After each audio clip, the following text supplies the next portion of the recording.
حضرت محمد صاحب اور ایک بوڑھی عورت کا قصہ۔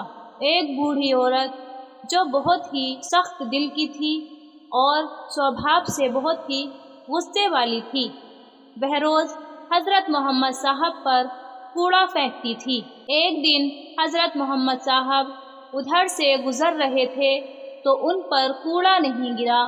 انہیں کچھ حیرانی ہوئی، لیکن وہ آگے بڑھ گئے۔ اگلے دن بھی ایسا ہی ہوا تو حضرت محمد صاحب نے بوڑھی عورت کے گھر کا دروازہ کھٹکھٹایا۔ دروازہ کھلنے پر پتہ چلا کہ بوڑھی عورت بیمار تھی اور بہت ہی کمزور ہو گئی تھی۔ حضرت محمد صلی اللہ تعالی علیہ وآلہ وسلم نے اس کی بیماری کی بات سن کر حکیم کو بلایا اور اس کی دوا کا انتظام کیا۔ ان کی خدمت اور دیکھ بھال سے بوڑھی عورت جلد ہی ٹھیک ہو گئی۔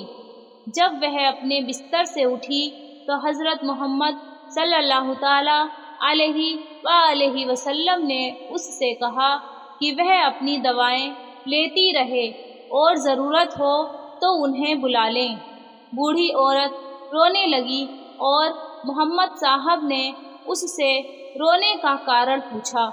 اس نے کہا کہ اسے اپنے برے سلوک کے لیے معاف کر دیا جائے۔ حضرت محمد صلی اللہ تعالی علیہ وآلہ وسلم نے اس سے کہا کہ وہ سب کچھ بھول جائے اور اپنی طبیعت سدھار لے۔